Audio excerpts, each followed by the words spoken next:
एक बार एक सज्जन हमसे डिबेट में कहने लगे, साहब हम तो काल्पनिक मानते हैं। तो एंकर ने कहा, भाई ये तो काल्पनिक मानते हैं। तो हमने कहा कि मुस्लिम थे वो, तो मैंने कहा कि मैं इनकी बात से सहमत हूं। तो एंकर ने कहा कि आप क्या कह रहे हैं, आप इनकी बात से सहमत हो? मैंने कहा हाँ, मैं बताता हूं क्यों सहमत हूं। हमने कहा 4 भाई थे, राम लक्ष्मण भरत शत्रुघ्न, और राजा दशरथ उनके पिता थे।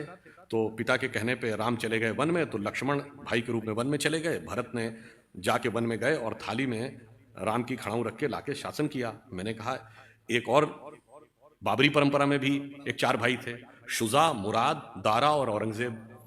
मैंने कहा एक ने बाकी 3 का कत्ल कर दिया, बाप को जेल में डाल दिया, और इतने से भी उसे संतोष नहीं हुआ, अपने सगे बड़े भाई दारा शिकोह का सर काटकर थाली में सजाकर जेल में बंद अपने बाप के पास भेजा। तो मैंने कहा जिन्होंने थाली में भाइयों के कटे हुए सर देखे हों, उन्हें थाली में रखी हुई भाइयों की खड़ाऊ कल्पना ही लगेगी, इसमें इनका कोई दोष नहीं।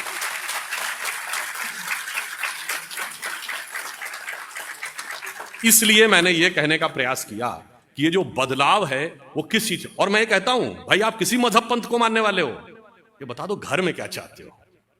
बुढ़ापे में तुम जेल में हो और एक भाई 3 को काट चुका हो, या आपके एक वचन की रक्षा के लिए आपके बेटे कुछ भी करने को तैयार हो। वैसे ऑन द लाइटर नोट, थोड़ा विषयांतर पे जाते हुए, हमारे जितने भी धर्म ग्रंथ है ना, इनके अंदर बहुत गहरा तत्व छुपा हुआ है। शायद आप में से कभी किसी ने ध्यान दिया, क्योंकि उसके लिए बहुत सूक्ष्म बुद्धि की आवश्यकता होती है। ये भगवान राम 4 ही भाई क्यों थे? 3 या 5 भी तो हो सकते थे। हमारे हर चीज का रीजन है। 4 भाई किस बात के प्रतीक हैं? 4 पुरुषार्थ, धर्म अर्थ काम मोक्ष। श्री राम धर्म के प्रतीक हैं, लक्ष्मण जी काम के प्रतीक हैं, मोक्ष के प्रतीक भरत हैं, और अर्थ के प्रतीक शत्रुघ्न हैं। इसीलिए लक्ष्मण ही वन में क्यों गए राम के साथ? क्योंकि कामना या काम जो है सदैव धर्म के साथ संलग्न ही रहना चाहिए, उसके साथ पृथक नहीं हो सकता, तभी वो सन्मार्ग में रहेगा। और भरत ने ही खड़ाऊ रख के शासन क्यों किया? क्योंकि मोक्ष प्राप्त करने के लिए अंतर की यात्रा करनी है, एक प्रतीक को भी सामने रख के आप वह यात्रा कर सकते हैं। और शत्रुघ्न अयोध्या में ही क्यों रहे? क्योंकि अर्थ राजधानी से बाहर नहीं जा सकता, इसलिए वो वहीं पर रहेंगे।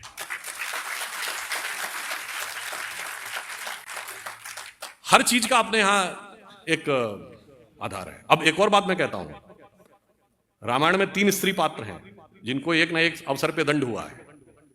मंथरा, जिसको शत्रुघ्न ने लात मारी थी, सूर्पणखा, जिसके लक्ष्मण ने नाक कान काटे थे, और ताड़का, जिसका राम ने वध किया था। ऐसा क्यों हुआ भाई? What is the reasoning behind? मैं इसलिए कह रहा हूं चूंकि आप लोग प्रबुद्ध, everything is having a reasoning. कारण क्या है? मंथरा लोभ की प्रतीक थी, तो अर्थ जब लोभ का दमन करेगा या उसका तिरस्कार करेगा तब वह धर्म सम्मत होगा। सूर्पणखा वासना की प्रतीक थी, तो काम जब वासना को विद्रूप करने में सफल होगा तब वह धर्म के साथ होगा। और ताड़का अहंकार और शक्ति की प्रतीक थी, उसका तो साक्षात संहार ही होगा और वह धर्म ही करेगा। तो मैंने सिर्फ इसलिए थोड़ा विषयांतर में जाके आपसे कहा कि राष्ट्र के विकास की पताका हो या हमारे अंदरूनी अनुसंधान की पताका, दोनों में राम जन्मभूमि का एक इंपॉर्टेंट महत्व है। और हमने आने के बाद देश में यह एक बड़े बदलाव के लिए का एक बदलाव शुरू हो रहा है, जिसे समझने के लिए सूक्ष्म दृष्टि चाहिए। और मैं ज्यादा समय न लेते हुए यह कहना चाहूंगा कि आप सभी प्रबुद्ध हैं, आपकी भूमिका इसमें क्या होनी चाहिए?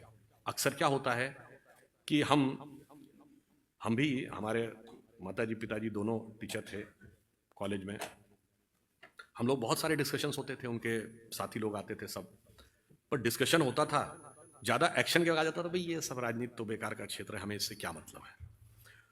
तो यदि हमारे जीवन का यही उद्देश्य है कि हमने अच्छी शिक्षा प्राप्त की और उसके बाद एक अच्छा जीवन यापन किया और उसके बाद हमारा जीवन समाप्त हो गया, तो मुझे लगता है यह जीवन की सार्थकता नहीं हो सकती। जिसमें अकबर इलाहाबादी एक बड़े शायर हुए, उनका एक शेर है कि क्या करें अहबाब क्या कारे नुमाया कर गए, क्या कहें अहबाब क्या कारे नुमाया कर गए, ग्रेजुएट हुए, नौकर हुए, पेंशन मिली और मर गए। तो अगर हमें आगे बढ़ना है, तो मैं जहां से मैंने प्रारंभ किया था कि प्रबुद्ध शुद्ध भारतीय, तो आपने भारतीयता को समझने की क्षमता भगवान ने आपको दी है। तो हमें आगे बढ़कर क्या करना है, यह ध्यान रखना है कि आचार्य चाणक्य ने कहा था, इस राष्ट्र को उतनी क्षति दुर्जनों की दुर्जनता से नहीं हुई है जितनी सज्जनों की निष्क्रियता से हुई है। तो सकारात्मक सक्रियता अत्यंत आवश्यक है, और वो इसलिए भी आवश्यक है क्योंकि ये सिर्फ ये कोई राजनीतिक विषय नहीं है, ये देश के अंदर बड़े परिवर्तन और एक नए भविष्य के निर्माण का विषय है। और ये भी आप बात समझिए, ये तय है, जैसा कि अभी जो संचालक महोदय थे उन्होंने एक बात बताई थी, तो मैंने उस बात को रिपीट किए दे रहा हूं जो आपने कहा था। क्यों तय है ये? एक जमाने में इंडिया वर्ल्ड का पावर सेंटर था, 2500 साल पहले जब हमारा डिक्लाइन शुरू हुआ तो पावर सेंटर किधर शिफ्ट हो गया?